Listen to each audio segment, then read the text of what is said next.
Basically, one of the problems we have right now is our government. And in 30 years from now, what we would like to rescind right now, what we would like to see improve in our leadership of our country. Okay. 30 years from now. Number one is candidates that tend to go up for prime minister or any government role. They tend to make false promises they do not tend to keep, and they actually come to you personally to make those promises, meeting you at your houses, greeting you and stuff, and nothing that they do or say ever comes true.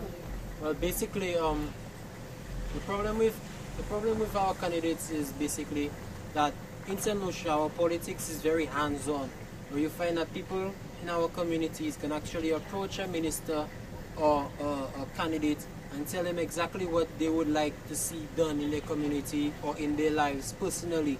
And yes, the candidates say yes and make promises, but then when they get elected, they tend to avoid the issues totally, and like they avoid and they neglect the communities which they say they support, and they don't show their presence at all. At election times, yeah, they are present around in the communities, but when they get elected, they tend to shy away and more focus on their personal problems or their personal lives, whereas income, buying a new car, buying a new house, supporting themselves and their families instead of the country.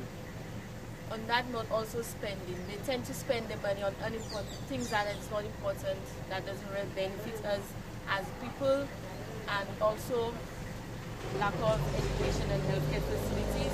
They tend to mislead us in that way. Like she was saying, they make false promises.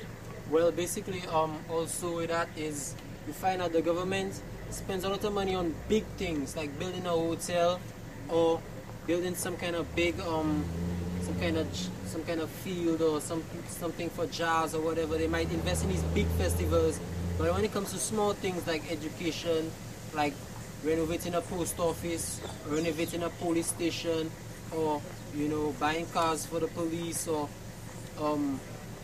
water, investing in our healthcare, paying teachers and stuff, you find that they tend to shy away from that. Instead, they invest money in hotels and other big schemes, but they don't really invest money in things that are really important.